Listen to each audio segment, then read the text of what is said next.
ফাতওয়াহু শাইতান, মানুষ যখন পাপে জড়িয়ে যায় তখন শয়তান তার ভক্ত হয়ে যায়, আর শয়তান তাকেও ভক্ত বানিয়ে, শয়তানের সঙ্গী হয়ে গেল। আর দৃষ্টান্ত হচ্ছে কামাসালিল কালবে, কুকুরের মতো। সুবহানাল্লাহ। 5 ওয়াক্ত যখন নামাজ পড়ে, হ্যাঁ, কোনোদিন মিস দেয় না, সহি শুদ্ধ নামাজ পড়ে, তার মানে সে প্র্যাকটিসিং মুসলিম, সত্যিকারের মুসলিম। সে তার যৌবনকালেই যদি দেখে যে আমার কাছে এত টাকা হয়ে গেছে যে বাংলাদেশ থেকে আমি হজ করে নিতে পারবো, 20 বছর বয়সে, ও তখনই আসবে হজ করতে।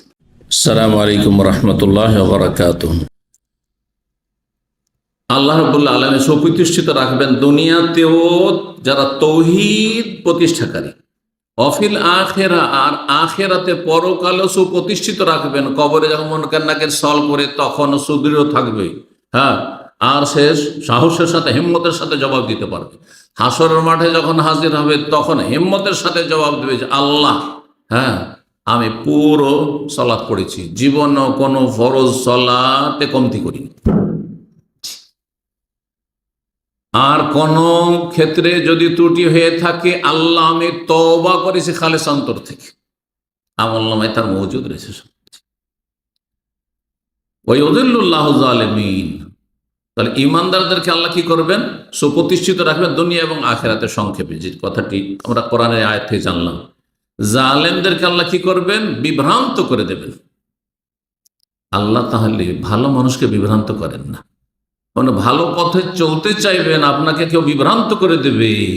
আপনি সৌদি আরবের আইন কানুন মেনে এখানে 50 বছর চাকরি করছেন, আপনার গায়ে কোন একজন কেউ হাত দেবে প্রশাসন যে উঠিয়ে নিয়ে চলে যাবে এমনিতে ভালো মানুষকে, নির্দোষীকে? না, এটা জালেমদের দেশ না, এটা হচ্ছে ইনসাফের দেশ, কোরআন সুন্নাহর বাস্তবায়নের দেশ, কোরআন সুন্নাহর দেশ পরিচালনার সেই দেশ আছে যারা আইনকে শ্রদ্ধা করে আর ঠিকভাবে সোজা পথে চলে, হারাম পথ অবলম্বন করে না, 2 নম্বরের রাস্তায় চলে না।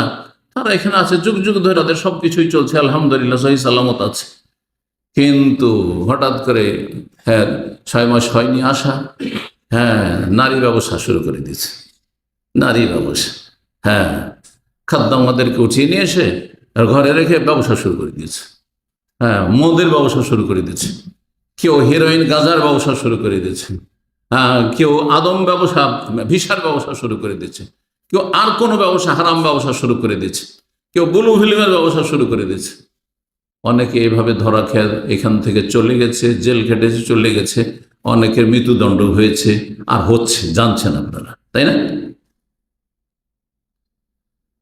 আল্লাহ বলছেন জালেমকে আল্লাহ পথভ্রষ্ট করে, বিভ্রান্ত, ওয়ায়ুযিল্লুল্লাহু যালিমিন, জালেমদেরকে আল্লাহ বিভ্রান্ত করেন। আল্লাহ ভালো মানুষকে, যারা ভালো পথে চলতে, কখন আল্লাহ বিভ্রান্ত করেন না। বিভ্রান্তির ভয়াবহ পরিণাম হচ্ছে যে এরা হচ্ছে জালেম, যারা বিভ্রান্ত হবে তারা হচ্ছে জালেম। এদের সম্পর্কে ওয়াফআলুল্লাহু মা ইয়াশা, আল্লাহ যা ইচ্ছা তাই করবেন, আল্লাহ যা ইচ্ছা তাই করবেন। কোরআন কারীমের সূরা আরাফ আয়াত 175, 176 এই আয়াতগুলিতে প্রাচীন যুগের একজন লোকের কথা উদাহরণসহ বর্ণনা করা হয়েছে আমাদের উপদেশের জন্য। এই আয়াতের শানে নজুলে 3টি ঘটনা দিয়ে ইঙ্গিত করা হয়েছে, তার মধ্যে এটি বেশি প্রসিদ্ধ এবং শক্তিশালী মত। সেটি হচ্ছে যে বনি ইসরাইল, ইসলামের পরে 1400 বছর আগের পূর্বে, ঈসা আলী ইসলামের জামানে অথবা মুসা আলী ইসলামের জামানে, মুসা আলী ইসলামের জামানের ঘটনা আসলে। একজন লোক ছিল যার নাম ছিল বালআম বিন বাউরা। আমাদের দেশের ওয়াইজ বক্তারা শুদ্ধ বলতে যায় না, অনেকে বালআম বিন বাউর বলে, বাউরা শব্দটি রয়েছে। বালআম সে লোকটির নাম ছিল। এই লোকটির তাওরাত সম্পর্কে যথেষ্ট জ্ঞান ছিল, মানে সে একজন বিজ্ঞ আলেম ছিল সেই যুগের। জি, আর সেই ব্যক্তি বেশ আমলওয়ালা লোক ছিল, এক সময় ভালো মানুষ ছিল, কিন্তু হঠাৎ করে সে বিভ্রান্তির শিকার হয়ে গেল, পাপে জড়িয়ে গেল। পাপে যখন জড়িয়ে গেল, দুনিয়া, এমন দুনিয়ার মোহ তাকে ধরলো, দুনিয়ার লোভ লালসা আসক্তি তাকে গ্রাস করলো যে সে একেবারে বিভ্রান্ত হয়ে গেল, আর ধর্মকর্ম সব ছেড়ে বেদিন হয়ে গেল। তার কথা আল্লাহ রাব্বুল আলামিন উপদেশ বর্ণনা করেছেন যে প্রতিটি যুগে এরকম মানুষ কিছু আছে, কিন্তু অনেক মানুষ এমন আছে যে যারা একসময় অনেক ভালো মানুষ ছিল, ছোট থেকে ভালো পরিবারের ছেলে, বাপ মা ভালো, হ্যাঁ, আত্মীয় স্বজন ভালো, বংশ ভালো, খুব ধার্মিক ছিল আর খুব ভালো কাজ করেছে।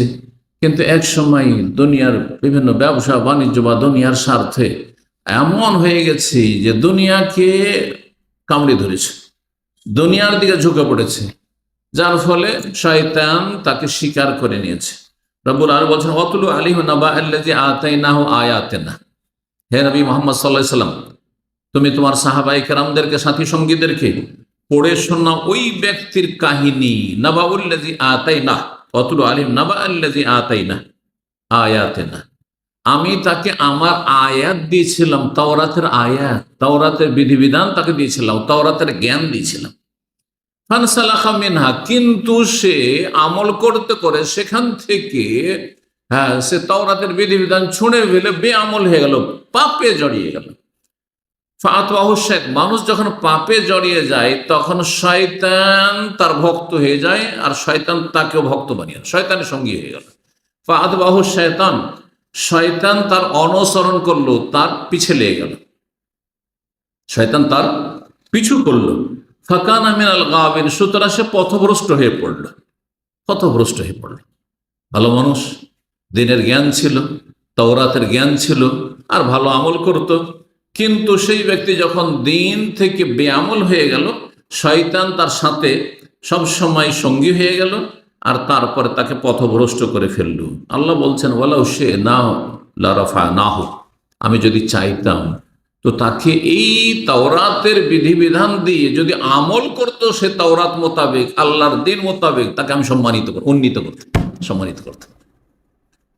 আল্লাহর কিতাব দিয়ে আল্লাহ মানুষকে সম্মানিত করেন, কিছু মানুষকে সম্মানিত করেন, কিছু মানুষকে লাঞ্ছিত করেন। এ মর্মে একটি হাদিস রয়েছে, সহিহ বুখারীর হাদিস রয়েছে। রাসূলুল্লাহ সাল্লাল্লাহু আলাইহি ওয়াসাল্লাম বলছেন, ইন্নাল্লাহ ইয়ারফাউ বিহাযাল কিতাবে আকওয়ামান, সহিহ মুসলিমে রয়েছে, ইন্নাল্লাহ ইয়ারফাউ বিহাযাল কিতাবে আকওয়ামান, আল্লাহ রাব্বুল এই কিতাব কোরআনে কারীম দ্বারা বহু জাতি, আকওয়াম কওমের বহু বচন, বহু জাতিকে, বহু বংশকে যুগে যুগে কি করেছেন, ইয়ারফাউ সম্মানিত করেছেন, উপরে উঠিয়েছেন। ছিল ডোমের ছেলে, মেথরের ছেলে, ছুতারের ছেলে, হ্যাঁ, চাষির ছেলে, হ্যাঁ, মূর্খ ছিল, অশিক্ষিত ছিল, পল্লীগ্রাম বসবাস করত, মরুভূমিতে আপনার ইয়েতে আপনার বকরি চড়াতো, জি হ্যাঁ, এইরকম ছিল। আল্লাহ কোরআনে কারীম দ্বারা কি করেন, বহু জাতিকে কি করেছেন, সম্মানিত করেছেন এবং করছেন, করবেন। আমাকে আপনাকে আল্লাহ যে সম্মানিত করেছেন, যে আমি আপনি দিনের উপর আমল করি, জান্নাতের পথে আছি, সহি আকীদায় আছি, সহি আমলে আছি, আল্লাহ যেন এর উপর আমাদের সকলকে টিকিয়ে রাখেন, এটা আল্লাহর পক্ষে সম্মান না? আর তারপরে যদি আপনার এলেম দ্বারা নিজেও উপকৃত হচ্ছেন, আপনার পরিবারও উপকৃত হচ্ছে, আর আপনার জাতি উপকৃত হচ্ছে, তাহলে এটা আল্লাহ সম্মান দিলেন না? জি, ইন্নাল্লাহ ইয়ারফাউ বিহাযা, বহু এমন ব্যক্তি যাদের কেউ চিনত না, তারা মুসলিম শাসক হয়েছে 1400 বছরের ইতিহাস। দুনিয়ার ক্ষেত্রে সম্মান, দিনের ক্ষেত্রে তো সম্মান আছে, আলেম ওলামাদের সম্মান, আইম্মায়ে কেরামদের সম্মান।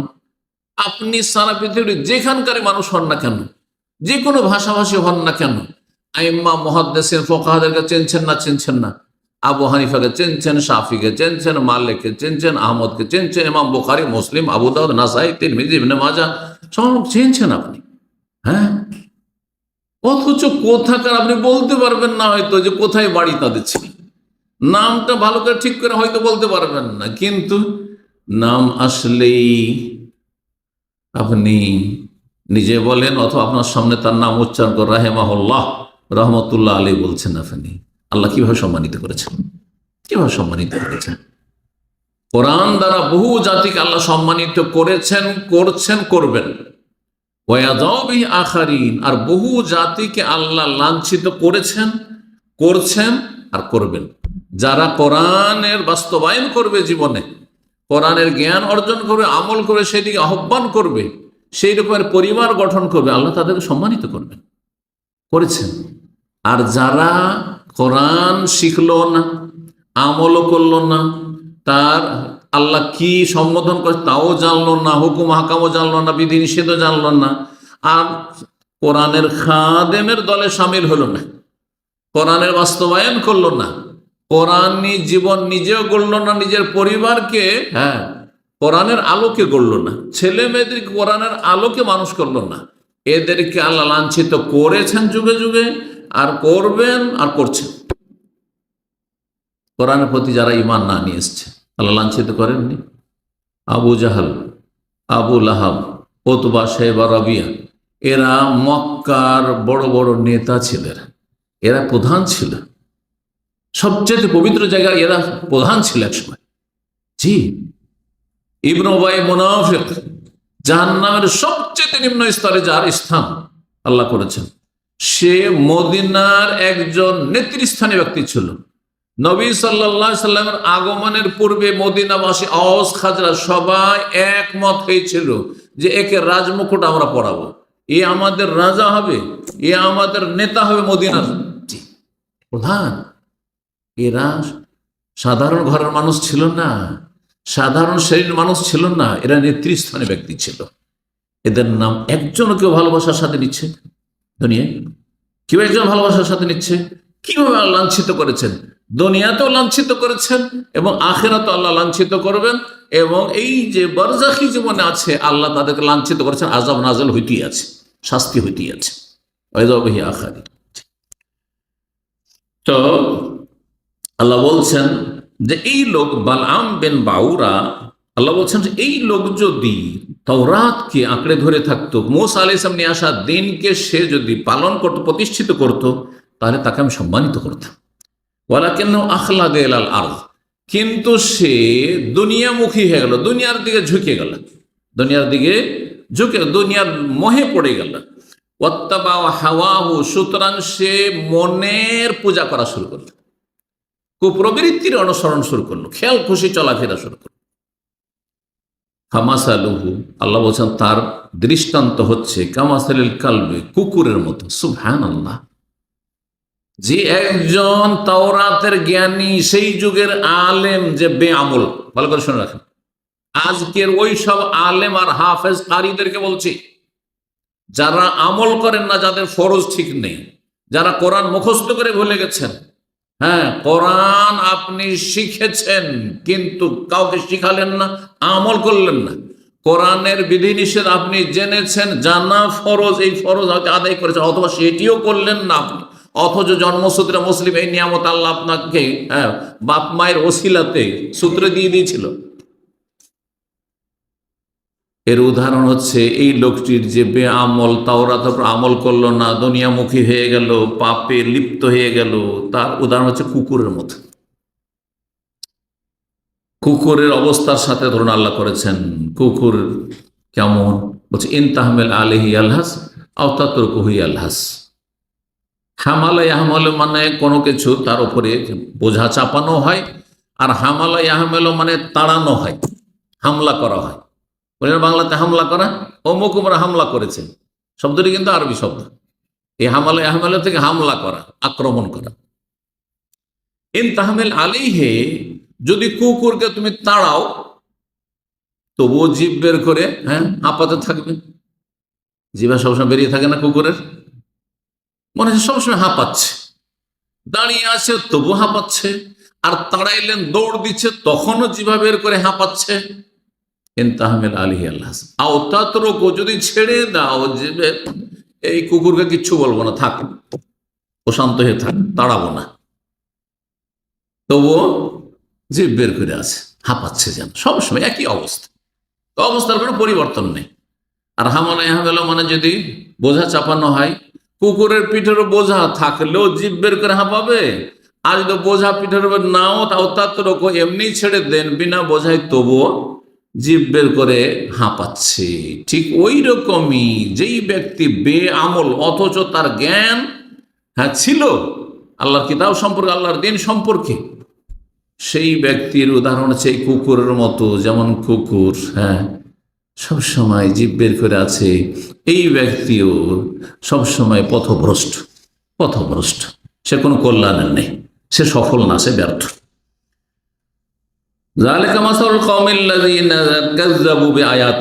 যারা আমার আয়াত বিধিবিধানকে মিথ্যা মনে করে সেই জন্য তা আমল করে না।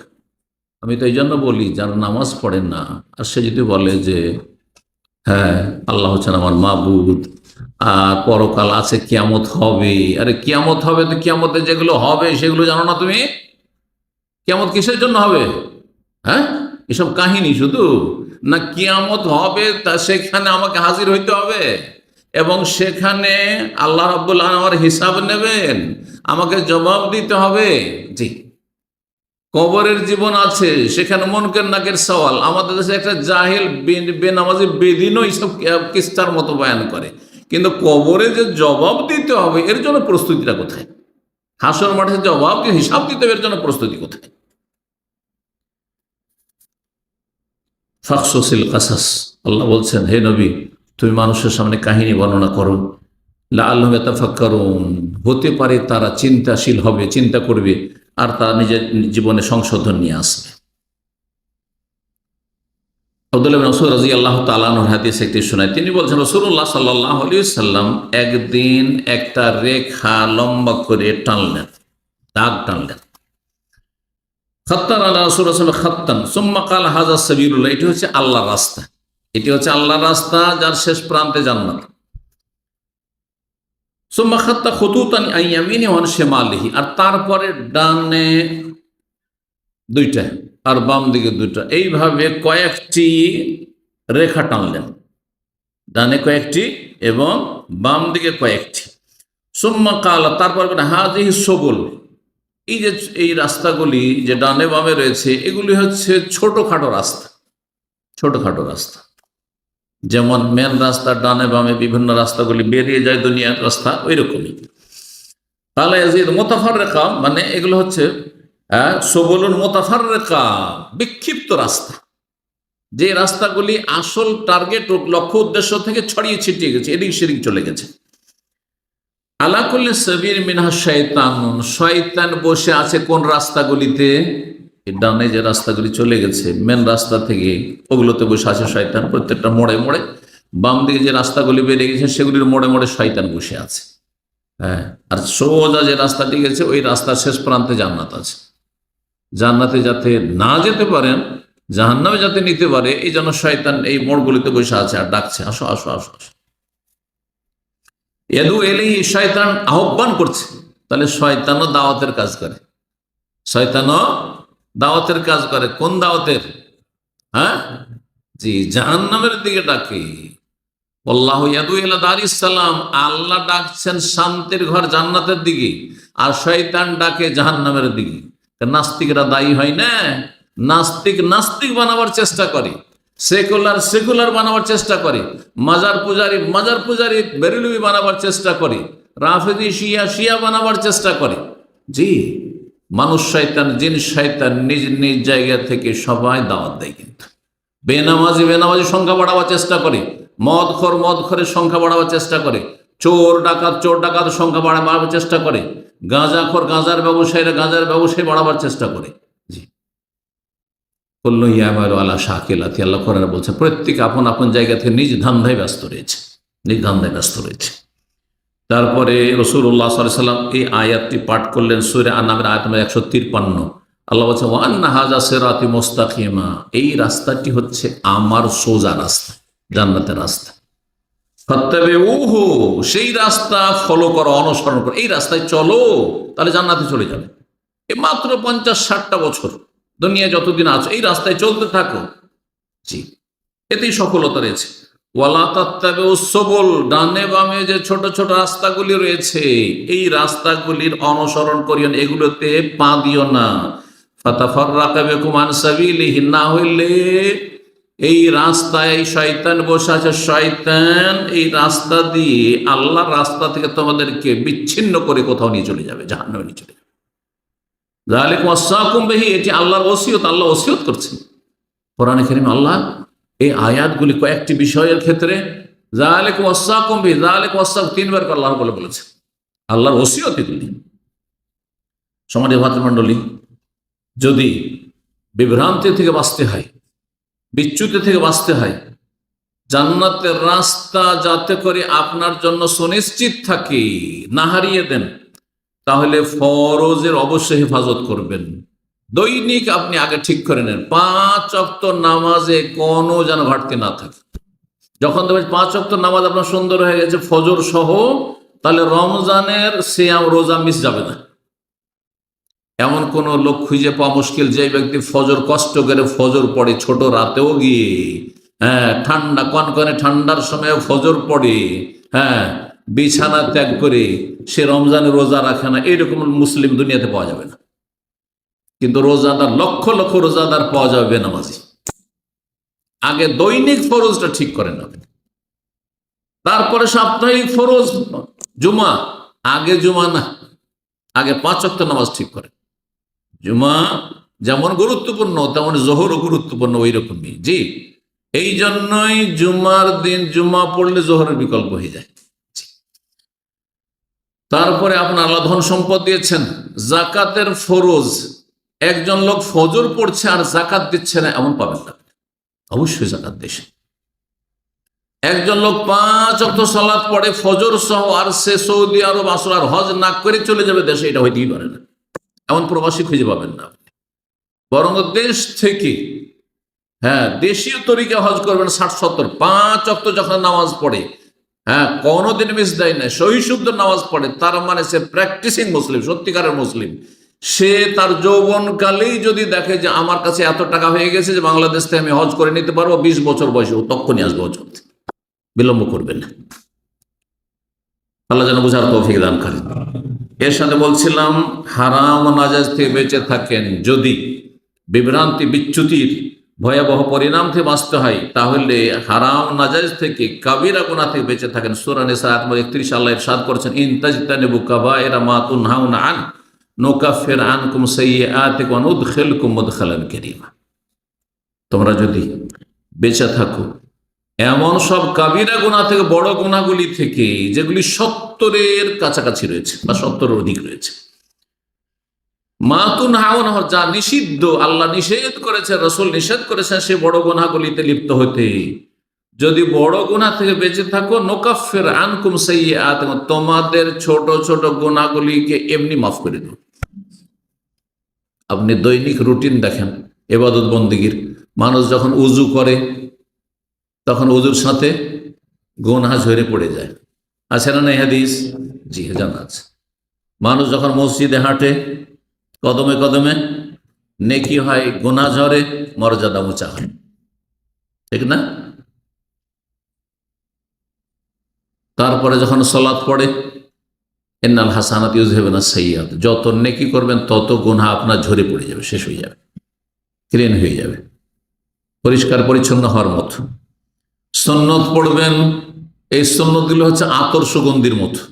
গোসল করে আপনি পরিষ্কার হয়ে গেছেন, ডিউটির ময়লা আবর্জনা ছিল সেগুলি থেকে, আর তারপর আতর লাগাচ্ছেন। এই সুন্নত মুস্তাহাব যে নামাজগুলি রয়েছে দৈনিক 12 রাকাত, আর অন্যান্য যে সুন্নত মুস্তাহাব নফল নামাজ রয়েছে, সালাতুদ দুহা আর তাহাজ্জুদ, এগুলি হচ্ছে আতর সুগন্ধির মতো। হ্যাঁ, আর আপনার শরীরকে আরো, শরীর উজ্জ্বলতা বাড়াবার জন্য যেসব ব্যবহার করে থাকেন, সেই রকমের হচ্ছে আপনার ঈমানের উজ্জ্বলতা, আপনার তাকওয়ার উজ্জ্বলতা এবং আপনার মর্যাদা উঁচা করার মাধ্যম। নুদখিলকুম মুদখালান কারীমা, কাবিরা গুনাহ থেকে যদি বেঁচে থাকো তাহলে ছোট গুনাহগুলি এমনি মোচন করে দেবো, আর তোমাদেরকে সম্মানজনক স্থান জান্নাতে প্রবেশ করাবো, আল্লাহ বলছে, ওয়াদা করছে। কাবিরা গুনাহ আল্লাহ বর্ণনা করেছেন কোরআনে কারীমে বিভিন্ন আয়াতে, সবগুলি বর্ণনা করেননি। অনেক কাবিরা গুনাহ যেগুলো নবী সাল্লাল্লাহু আলাইহি ওয়াসাল্লাম বর্ণনা করেছেন, তো কোরআনে হোক অথবা হাদিসে হোক, মহান আল্লাহ কয়েকটি কাবিরা গুনাহের কথা সূরা ফুরকানে বলছেন, ওয়াল্লাযীনা লা ইয়াদউনা মা আল্লাহি ইলাহান আখার, সবচেয়ে বড় কাবিরা গুনাহ শিরক, শিরক করবেন না। ওয়ালা ইয়াকতুলুনা আন-নাফসাল্লাতী হারামাল্লাহু ইল্লা বিল হক, আর আল্লাহ যাকে খুন করা হারাম করেছেন কাউকে খুন করবেন না, মুসলিম হোক আর অমুসলিম হোক, আপনি অন্যায়ভাবে কাউকে খুন করবেন না। আজকাল কত বেশি খুন হচ্ছে চিন্তা করুন আপনি, প্রতিদিন আপনি দেখতে আছেন পত্র পত্রিকা, সোশ্যাল মিডিয়ায় খুন হতে বিনা কারণে। যে খুন হচ্ছে সেও জানে না যে আমাকে কেন খুন করা হলো, আর যেই শয়তান খুন করছে সেও জানে আমি সামান্য বিষয় এমনিতে খুন করে দিচ্ছে। আল্লাহ হেফাজত করুন। মুসলিম যদি খুনের সাথে না জড়ায়, খুনের সাথে না জড়ায়, নবী সাল্লাল্লাহু আলাইহি হাদিস রয়েছে, তাহলে সে তার দিনের মধ্যে অনেকটা স্বস্তির মধ্যে রয়েছে। আর যেই ব্যক্তির হাত খুনে রঞ্জিত হয়েছে, সেটা সরাসরি হোক অথবা পরোক্ষভাবে টাকা পয়সা দিয়ে হোক, ইশারা ইঙ্গিতে হোক, অথবা সম্মতি দিয়ে হোক, সমর্থন দিয়ে হোক, তো সেই খুনে তারা জড়িত, সে দিনের ক্ষেত্রে বড়ই ঝুঁকিতে রয়েছে, জাহান্নামে যেতে হবে। কঠিন শাস্তি রয়েছে, কঠিন শাস্তি রয়েছে। এ মুসলিমগুলো কথিত মুসলিম, আসলে এদের ইমান ইসলাম নেই মোটেই। এরা কাফের চাইতে নিকৃষ্ট হয়ে গেছে। না হলে কি করে খুন করতে পারে, যেখানে আল্লাহ 5টি শাস্তির কথা বলেছে। ওমাইয়াকতুল মুমিনা মুতাআম্মিদান, কোন মুমিন মুসলিমকে ইচ্ছাকৃত কেউ যদি খুন করে, ফাজাযাউহু জাহান্নাম, জাহান্নাম খালিদান ফিহা, চিরকাল থাকতে হবে। এটাই শাস্তি আসল, চিরকাল থাকতে হবে। তবে আল্লাহর বিশেষ রহমত যদি হয় আর ঈমান ভঙ্গ হালাল না মনে করে থাকো, আর তোমার 5 ওয়াক্ত নামাজ ঠিক ছিল হয়তো, আর তোমার তাওহীদ ঠিক ছিল, তাহলে দীর্ঘকাল, চিরকালের জায়গায় আল্লাহ দীর্ঘকালে আল্লাহর রহমতে সেটাই সেই সাজাকে রূপান্তরিত করবেন। কিন্তু আসল হচ্ছে খালেদান ফিহা, দ্বিতীয় শাস্তি। ওয়াগাদিব আল্লাহ, আল্লাহর গজব হয় খুনীদের ওপর, আল্লাহর গজব। জি, ওয়াল্লান, আল্লাহর লানত, অভিশাপ, আল্লাহর রহমত থেকে বঞ্চিত। ও আদ্দা লাহু আযাবান আযীমা, মহাশাস্তি আল্লাহ তৈরি করেছেন, মহাশাস্তি আল্লাহ তৈরি করে রেখেছেন এইসব খুনীদের জন্য। আল্লাহর হেফাজত করুন, দেশের হেফাজত করুন, মুসলিম ভাই বোনদের হেফাজত করুন, জালেমের জুলুম থেকে আল্লাহ হেফাজত করুন, কাফের জালেম থেকে আল্লাহ হেফাজত করুন, আর মুসলিম সমাজের কথিত মুসলিম জালেমদের থেকে আল্লাহ হেফাজত করুন।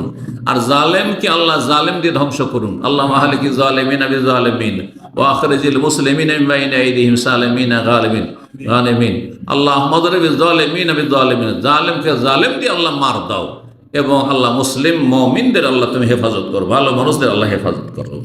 নবী সাল্লাল্লাহু আলাইহি সাল্লাম সফরের দোয়াতে পর্যন্ত শিখিয়েছেন দোয়া করতে, সফরে যেহেতু দোয়া কবুল হয় এই রহস্যের কারণে, যে আল্লাহ তুমি ভালো অবস্থা থেকে খারাপ অবস্থা থেকে ফিরিয়ে দিও না, ভালো অবস্থা থেকে, ভালো পরিস্থিতি থেকে খারাপ পরিস্থিতির সম্মুখীন করিও না।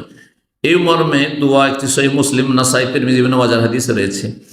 নবী সাল্লাল্লাহু আলাইহি ওয়াসাল্লাম যখন সফর করতেন, কানাইদা সাফার বলতেন আল্লাহুম্মা ইন্নী আউযু বিকা মিন ওয়াসাইস সাফারি ওয়া কাআবাতিল মানজারি ওয়া সুইল মুনকালাব ফিল মালি ওয়াল আহল। এটা তো প্রসিদ্ধ, কিন্তু আরেকটি হাদিস আছে ওয়াল হাওরে বাদাল কওরে, ওয়াল হাওরে বাদাল কওরে। সব শব্দগুলির অর্থ বলি। হে আল্লাহ, তোমার কাছে আশ্রয় কামনা করছি মিন ওয়াসাইস সাফার, সফরের কষ্ট ক্লেশ থেকে, ওয়া কাআবাতিল মুনকালাব, আর বাড়িতে নিজের ঘরে ফিরে এসে বা কর্মস্থলে ফিরে এসে সেখানকার দুঃখ কষ্ট থেকে, যে বাড়িতে যাদেরকে ছেড়ে এসেছি গেলাম, গিয়ে দেখি যেখানে দুর্দিন কষ্ট, এটাও যেন না হয়। হ্যাঁ, দেশে ছুটিতে গেলাম আর কর্মস্থলে বড় আশা করে ফিরে আসছেন যে আমার চাকরি বহাল আছে, আর সেখানে আমার সেখানে ভালো একটা অবস্থান আছে, এসে দেখেন চাকরি শেষ, টার্মিনেট করে দেওয়া হয়েছে, অথবা সব সর্বনাশ হয়ে গেছে, সব কিছু সর্বনাশ। ওয়াকাবাতিল মুনকালাব, ফিরে এসে যেন কোনো বিপদ আপদে না পড়ি। ওয়াল হাওরে বাদাল কওরে, আর ভালো মানুষ হয়ে যাওয়ার পরে, ভালো হয়ে পরিস্থিতির পরে যেন খারাপের দিকে না ফিরে যায়। আল্লাহ, আমি ভালো পরিবারের মানুষ ছিলাম, মুসলিম পরিবারে আল্লাহ তুমি আমাকে সৃষ্টি করেছো, আমি মুসলিমের সন্তান, আমি হিন্দুর সন্তান ছিলাম না, আমি ইহুদি খ্রিস্টানদের ঘরে জন্মাইনি, আর তারপরে সাবালক হয়ে 5 ওয়াক্ত নামাজের হেফাজতটা করলেই তো মুসলিম থেকে যেতেন, কিন্তু নামাজকে নষ্ট করার কারণে আপনি কাফেরদের সারিতে গিয়ে দাঁড়িয়ে গেলেন। এটি হচ্ছে আল হাওর বাদাল কর। জি, আল হাওরে বাদাল কর, ভালোর পরে মন্দর দিকে ফিরে যাওয়া। যে আল্লাহ আপনাকে মুসলিম করেছিলেন কিন্তু আর মুসলিম থাকলেন না। এই জন্য একটা শিশু যতদিন পর্যন্ত সাবালক না হয়েছে, যতদিন পর্যন্ত সাবালক না হয়েছে, ছেলে হোক আর মেয়ে হোক, ততদিন পর্যন্ত চান্সের উপরে সে মুসলিম হয়ে গেছে। কারণ জন্ম করতো সে মুসলিম, বাপ মা মুসলিম, সে অমুসলিম, এতদিন পর্যন্ত সে মুসলিম। কি বলবেন? মুসলিম পরিবারের কচি কাচাদেরকে মুসলিম বলবেন না। কিন্তু যখনই সাবালক 15 বছর হয়ে গেল, তার 5 ওয়াক্ত নামাজ পড়ছে না, তাহলে তাকে নবী সাল্লাল্লাহু আলাইহি ওয়াসাল্লাম মুসলিম বলেননি। হ্যাঁ, ফামান তারাকাহা, যে ব্যক্তি নামাজ ছেড়ে দিল সেই ব্যক্তি ফাকাদ কাফার, আছে কাফের হয়ে গেল। সে গিয়ে ইহুদিদের সারিতে দাঁড়িয়ে গেল, খ্রিস্টানদের সারিতে দাঁড়িয়ে গেল, হিন্দুদের সারিতে দাঁড়িয়ে গেল, বুদ্ধিস্ট শিখদের সারিতে দাঁড়িয়ে গেল। যেমন তারা এখানে প্রবাসী আছেন অমুসলিমরা, তারা নামাজ হচ্ছে, তারা রাস্তাঘাটে ঘোরাফেরা করছে, করছে না করছে না? আর বেনামাজি মুসলিমরা তারাও এরকম রাস্তাঘাটে ঘোরাফেরা করছে, অথবা ঘরে ঘরে ঢুকে বসে আছে, কিন্তু মসজিদে যাচ্ছে না।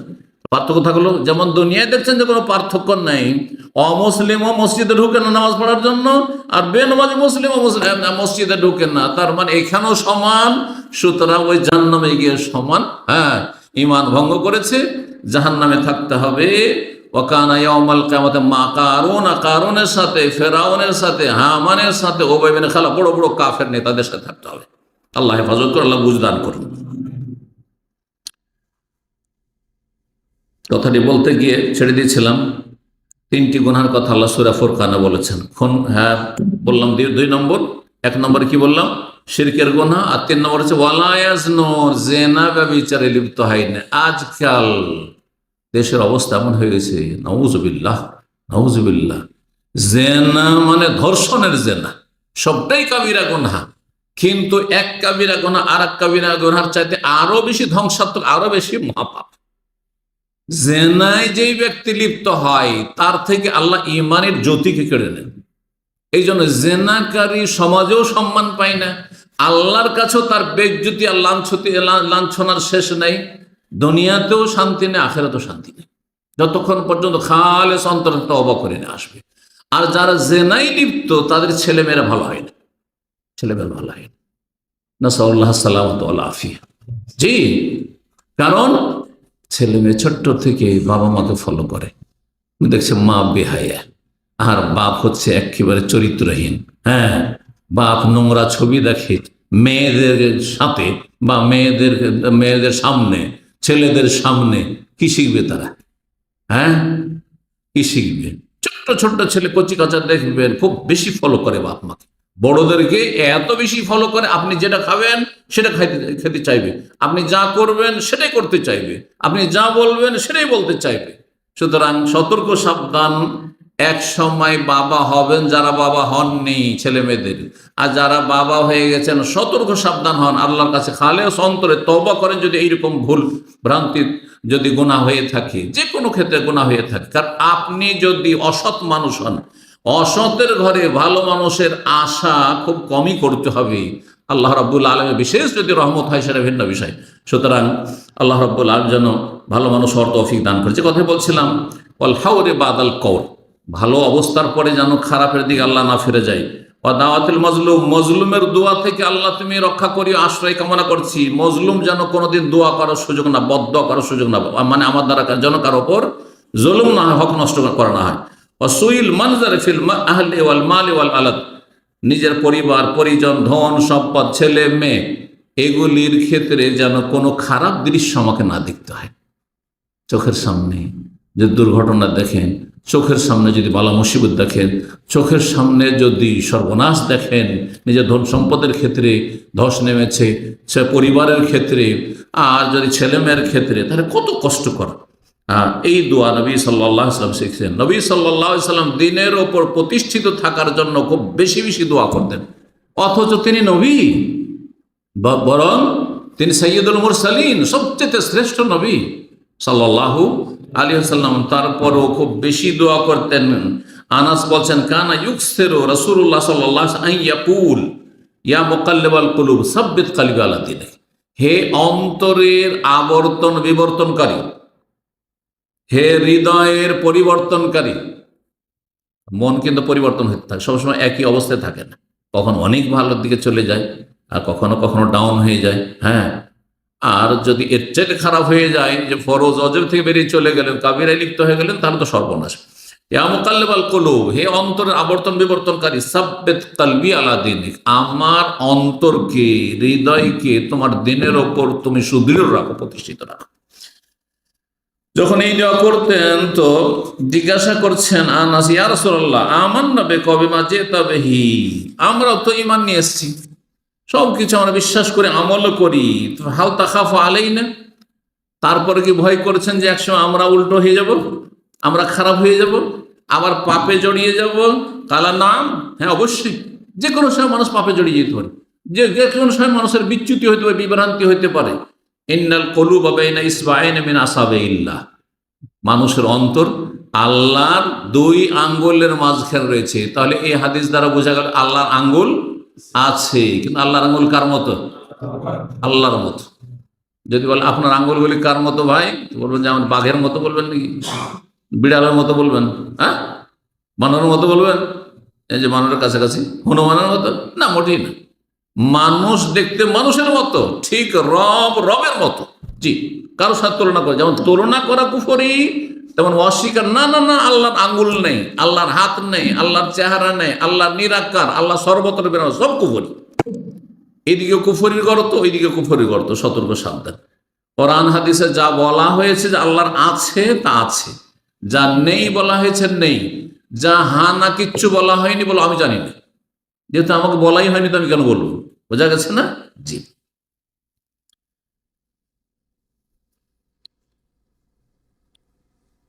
একটি দোয়া, গুরুত্বপূর্ণ দোয়া, অত্যন্ত ব্যাপক অর্থপূর্ণ দোয়া নবী সাল্লাল্লাহু আলাইহি ওয়াসাল্লাম তার চাচাকে শিখাতেন। সেটি হচ্ছে আফিয়াতের দোয়া। আফিয়াত মানে সার্বিক নিরাপত্তা, ধর্মীয় নিরাপত্তা, ইমানি নিরাপত্তা, পার্থিব নিরাপত্তা, শারীরিক নিরাপত্তা, মানসিক নিরাপত্তা, আর তারপরে সামাজিক নিরাপত্তা, পারিবারিক আফিয়াত, হ্যাঁ সব দিকে আফিয়াত। হ্যাঁ, শয়তান থেকে আফিয়াতের সাথে থাকা, মানুষ শয়তান থেকে, জিন শয়তান থেকে, জাহান্নাম থেকে আফিয়াত, ইত্যাদি ইত্যাদি। হিসাব নিকাশের কঠোরতা, আল্লাহর সামনে গিয়ে যেন হিসাব কঠিন না হয়, এতে থেকে আফিয়াতের দোয়া করা সব কিছুকে সামিল। এই জন্য রাসূলুল্লাহ সাল্লাল্লাহু আলাইহি সাল্লামের কাছে যখন তার চাচা বলেছিলেন যে তুমি আমাকে একটি দোয়া শিখা, আল্লামনি শাইআন আসআলুহুল্লাহ, চাচা বলছেন যে আমাকে এমন কিছু শিখিয়ে দাও ভাতিজা যে আল্লাহর কাছে আমি চাইবো। কাল আলী ইয়া আব্বাস ইয়া আম্মা রাসূলিল্লাহ, হে রাসূলের চাচা, হে আব্বাস, সালিল্লাহাল আফিয়াতা ফিদ দুনিয়া ওয়াল আখিরাত, দুনিয়া এবং আখিরাতে তুমি আফিয়াত কামনা করো, তুমি আফিয়াত সার্বিক নিরাপত্তা কামনা করো। আফিয়াত শব্দটি এত গুরুত্বপূর্ণ শব্দ যে বাংলা একটি শব্দ দিয়ে তার হক আদায় হবে না। এই জন্য আফিয়াতের তো আপনি আফিয়াত দিয়েই করবেন। এ বলুন আল্লাহ তুমি নিরাপত্তা দান করো, সীমিত। হয়তো নিরাপত্তা মানে ভাবছেন যে আমার উপর বালা মুসিবত যেন না আসে, কিন্তু আফিয়াত যখন চাইলেন তখন আপনার ইমানের হেফাজত, আপনার আমলের হেফাজত, আপনার ফরজ আজবের হেফাজত, হারাম নাজাইজ থেকে বেঁচে থাকা, আর সার্বিক ক্ষেত্রে নিরাপত্তা। আল্লাহ রাব্বুল আলামিন যেন বুঝার তৌফিক দান করেন, আমলের তৌফিক দান করেন, নেক আমলের আল্লাহ তৌফিক দান করেন, সমস্ত বিভ্রান্তি বিচ্যুতি থেকে আল্লাহ বেঁচে থাকার তৌফিক দান করেন। আল্লাহ আমাদের দুনিয়া আখিরাত যেন ভালো করেন, আর আল্লাহ রাব্বুল আলামিন যেন আমাদের উপর সন্তুষ্ট হয়ে যান, আমাদের সকলকে জান্নাতুল ফিরদৌস যেন দান করেন। যেসব ভাইদের বালা মুসিবত রয়েছে, অসুস্থতা রয়েছে, আর দুশ্চিন্তা রয়েছে, বিভিন্ন রকমের সমস্যা রয়েছে, আর